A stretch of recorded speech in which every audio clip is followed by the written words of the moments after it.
अस्सलाम वालेकुम बच्चों, मेरा नाम है मोहम्मद जावेद और मैं आपको पढ़ाऊँगा BS मैथ सेकंड सेमेस्टर का फ़िज़िक्स का एक लेक्चर है जिसमें हम पढ़ेंगे थर्मोडायनामिक्स। और थर्मोडायनामिक्स क्या होती है इसमें हम ये डिस्कस करेंगे।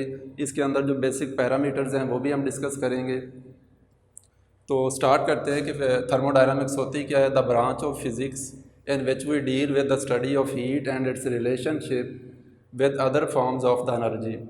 अब इसमें एग्जांपल अगर हम लें तो हीट इंजन क्या करता है। हीट इंजन का काम होता है कि ये हीट एनर्जी को कन्वर्ट करेगा मैकेनिकल एनर्जी के अंदर। हीट एनर्जी लेगा और उसको कन्वर्ट कर देगा मैकेनिकल एनर्जी के अंदर। और इसकी दूसरी एग्जांपल आप ले सकते हैं कि सर्दियों में अक्सर लोग जो है ना वो हैंड्स को रब करते हुए दिखाई देते हैं। वो ऐसा क्यों कर रहे होते हैं? क्योंकि रबिंग से क्या होता है कि मैकेनिकल एनर्जी जो है ये कन्वर्ट हो जाती है हीट एनर्जी के अंदर और यहाँ से आपको हीट प्रोवाइड हो जाती है जिससे आप जो है ना अपने हैंड्स को हीट अप कर सकते हैं। इसके बाद है कि हमारे पास अगर थर्मोडायनामिक्स को समझना है तो इसके लिए हमें कुछ पैरामीटर्स हैं बेसिक जिसको हमें डिस्कस करना पड़ेगा, इनको समझना पड़ेगा। इसमें सबसे पहले है कि सिस्टम क्या होता है।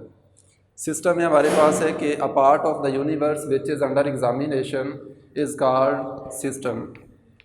यानी सपोज करें कि हमारे पास कोई भी गैस है, हमने सिलेंडर के अंदर ली हुई है सॉरी हमने कोई गैस है वो सिलेंडर के अंदर ली हुई है और उसको हम एग्जामिन कर रहे हैं। उसका प्रेशर, उसका टेम्परेचर, उसका वॉल्यूम, सारी चीज़ें हम उसकी डिस्कस करना चाह रहे हैं। तो गैस जो है आपने सिलेंडर के अंदर ली हुई है वो आपका सिस्टम है जिसको आप डिस्कस कर रहे हैं। तो कोई भी पार्ट यूनिवर्स का जिसको आप एग्ज़ामिन कर रहे होते हैं, जिसको आप टेस्ट कर रहे होते हैं, उसको हम नाम देते हैं कि वो हमारे पास सिस्टम है। अब आगे सिस्टम की तीन टाइप्स हैं जिसमें ओपन सिस्टम है, इसके बाद है क्लोज्ड सिस्टम और एंड पे हमारे पास होगा आइसोलेटेड सिस्टम। इसको हम डिस्कस करते हैं, लेकिन इसको समझने से पहले हमें ये दो सराउंडिंग और ये वाला जो बाउंड्री है इसको डिस्कस करना पड़ेगा।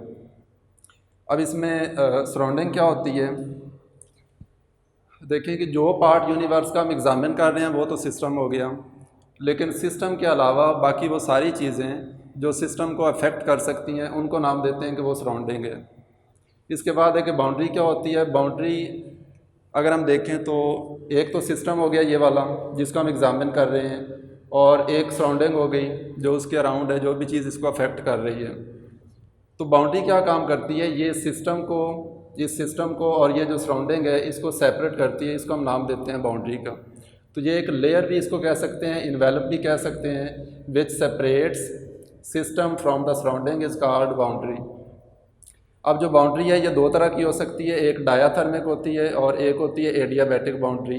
डायाथर्मिक बाउंड्री कौन सी होती है? ऐसी बाउंड्री जो हीट को अलाउ करती है कि वो बाहर से सिस्टम के अंदर एंटर भी हो सकती है और सिस्टम से बाहर सराउंडिंग के अंदर भी जा सकती है। तो ऐसी बाउंड्री जो हीट को अलाउ करे कि वो सिस्टम के अंदर इनसाइड भी आ सकती है और सिस्टम से बाहर भी जा सकती है, ऐसी बाउंड्री को नाम देते हैं कि डायाथर्मिक बाउंड्री। इसके बाद दूसरी टाइप है बाउंड्री की जिसको हम कहते हैं एडियाबैटिक बाउंड्री।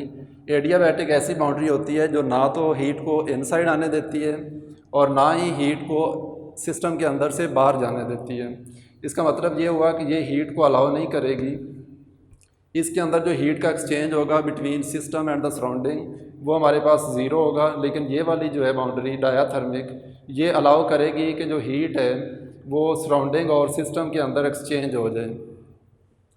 इसके बाद हमने डिस्कस करना है कि ये मैंने छोड़ा था जो मैंने आपको बताया है कि सिस्टम को हम डिस्कस करते हैं, लेकिन इसको डिस्कस करने से पहले हमें ये वाली चीज़ें समझना पड़ेंगी। तो पहले हम इसमें देखते हैं कि ओपन सिस्टम जो हमने पढ़ा ये क्या होगा। जो अभी मैंने सिस्टम की डेफिनेशन में आपको बताया है कि एक सिस्टम ओपन होता है, तो ओपन सिस्टम कौन सा होगा? ऐसा सिस्टम जिसके अंदर आप मटेरियल को भी चेंज कर सकते हैं और हीट को भी चेंज कर सकते हैं। ऐसे सिस्टम को नाम देते हैं कि वो हमारे पास ओपन सिस्टम है ये वाला।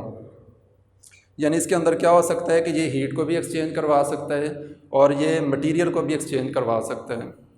इसके बाद है क्लोज्ड सिस्टम। क्लोज सिस्टम में क्या होगा कि ये हीट एक्सचेंज तो करवाएगा,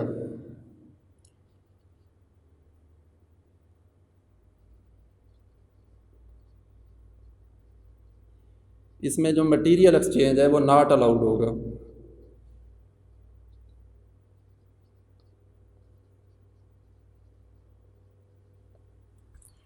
यानी ये सिस्टम क्या कर रहा था कि ये हीट एनर्जी को भी एंटर होने दे रहा था और बाहर भी जाने दे रहा था, और जो मटेरियल है उसको भी एक्सचेंज कर सकते हैं इस सिस्टम के अंदर।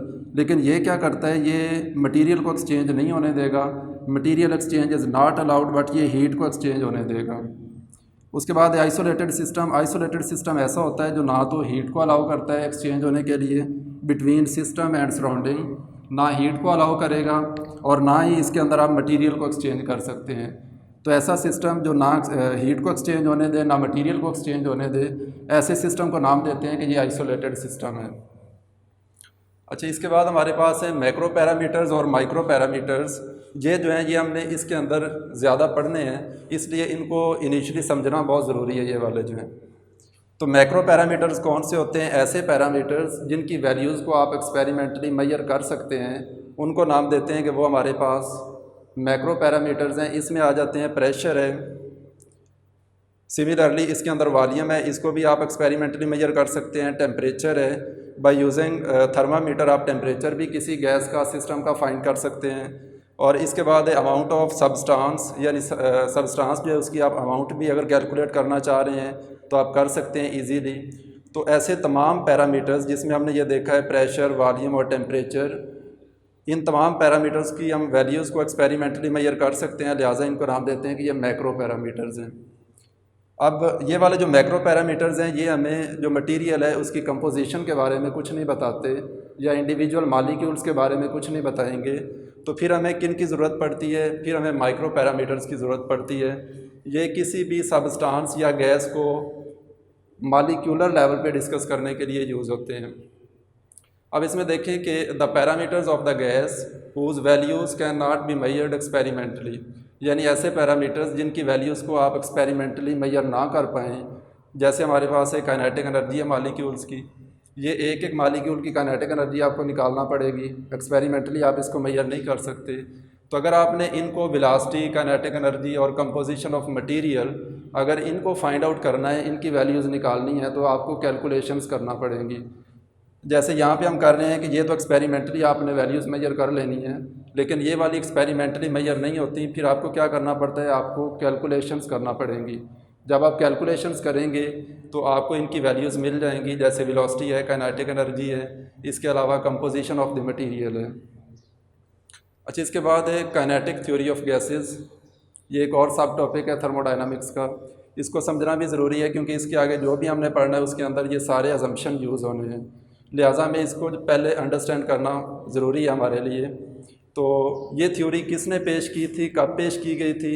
मैक्सवेल एंड बोल्ट्जमैन, इन्होंने 19th सेंचुरी के अंदर ये वाली थ्योरी जो है ये प्रपोज की थी। अच्छा, अब इस थ्योरी के कुछ पैरामीटर्स हैं, ये क्या करती है? The theory which relates micro parameters and macro parameters mathematically is called kinetic theory of gases. यानी इसमें जो हमने ये पैरामीटर्स पढ़े हैं मैक्रो पैरामीटर्स, और ये वाले हमने पढ़े हैं माइक्रो पैरामीटर्स, ये थ्योरी क्या करती है कि इन दोनों के दरमियान आपको रिलेशन देती है। उस रिलेशन से आप जो है ना वो एबल हो सकते हैं कि आप ये वाले जो माइक्रो पैरामीटर्स हैं इनकी वैल्यूज़ भी निकाल सकें। तो काइनेटिक थ्योरी आपको माइक्रो पैरामीटर्स और मैक्रो के दरमियान एक रिलेशन प्रोवाइड करती है, लेकिन ये बेस्ड है सेवरल अजम्पशंस के ऊपर। अब इसके अंदर जो अजम्पशंस हैं वो कौन कौन से हैं ये हमने डिस्कस करने हैं। इसमें जो पहला आ रहा है आपके पास,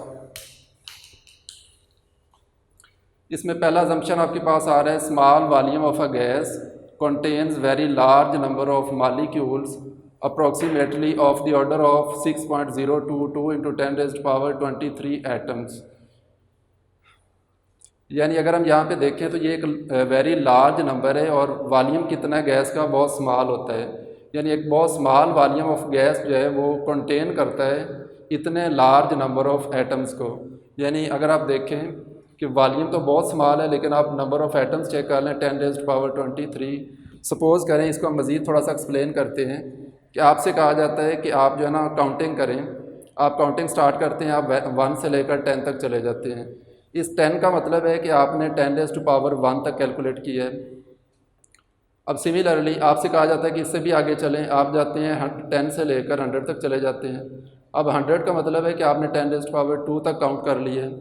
सिमिलरली आप 1000 तक कैलकुलेट करते हैं, 1000 का मतलब है 10 raised power 3 तक आप चले गए हैं। अब इससे भी आगे अगर आप चलें तो 10,000 है, 10,000 का मतलब होगा 10⁻⁴। इसी तरह से अगर आप कैलकुलेट करते चले जाएंगे तो आप देखें कि 10⁻23 बहुत लार्ज नंबर है और ये आप कभी भी कैलकुलेट नहीं कर सकते। इसको कैलकुलेट करने के लिए, यानी इतने लार्ज नंबर को कैलकुलेट करने के लिए सेंचुरीज़ लग जाती हैं, तो ये आप कैलकुलेट नहीं कर सकते। तो यहीं से इमेजिन कर लें कि ये आप सेंचुरीज़ में काउंट करते हैं, तो इमेजिन करें कि एक स्मॉल वॉल्यूम ऑफ गैस जो है वो कितने लार्ज नंबर ऑफ एटम्स को कंटेन कर रहे हैं। तो इनको आप काउंट नहीं कर सकते, ये वाले जो एटम्स हैं।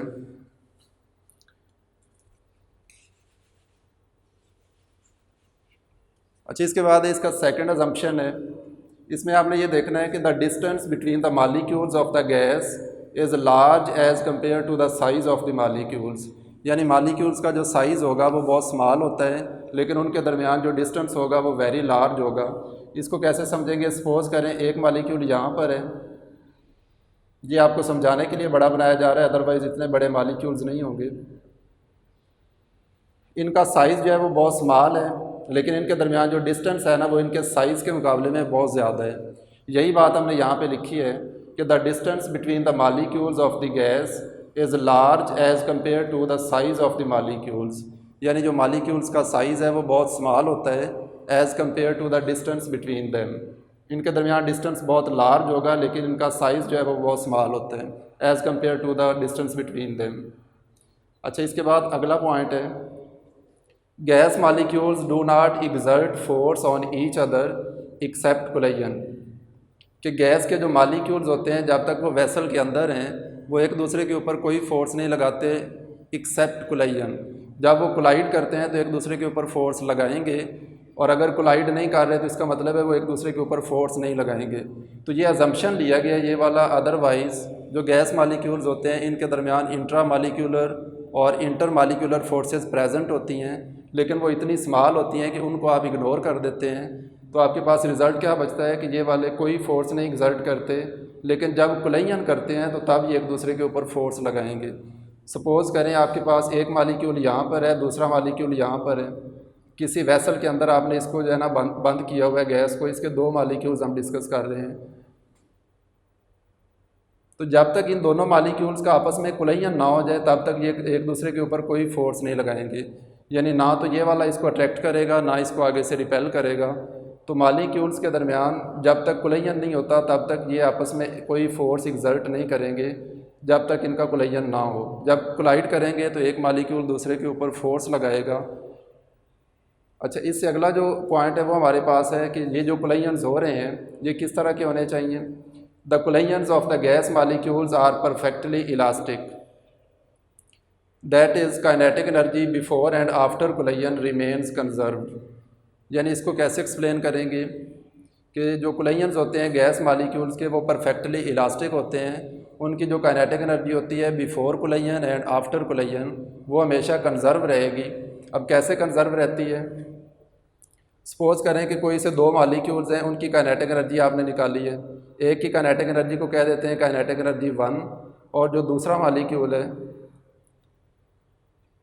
सॉरी, जो आपने ये वाले मॉलिक्यूल्स लिए हैं, सपोज़ करें दो मॉलिक्यूल्स कोलाइड कर रहे हैं, कोलिजन से पहले उनकी काइनेटिक एनर्जी टोटल जो है वो आपके पास है काइनेटिक एनर्जी 1, और ये अगर बराबर आ जाए कोलिजन के बाद वाली काइनेटिक एनर्जी के, जिसको हम नाम देते हैं काइनेटिक एनर्जी 2, ये बिफोर कोलिजन दोनों मॉलिक्यूल्स की काइनेटिक एनर्जी है, और ये वाली जो है ये आफ्टर कोलिजन दोनों मॉलिक्यूल्स की काइनेटिक एनर्जी है। अगर ऐसा हो कि कोलिजन के बाद ये वाली जो एनर्जी है ये ज़्यादा हो जाए या कम हो जाए तो इसका मतलब है कोलिजन इलास्टिक नहीं होगा, इन इलास्टिक कोलिजन हो जाएगा। और जब कोलिजन इन इलास्टिक है तो इसका मतलब है जो एनर्जी बिफोर कोलिजन थी वो बराबर नहीं होगी आफ्टर कोलिजन के। तो अगर ऐसा हो, अब सपोज़ करें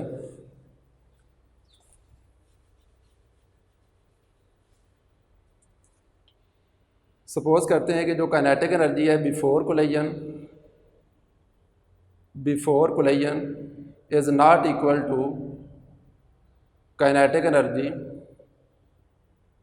आफ्टर कोलिजन।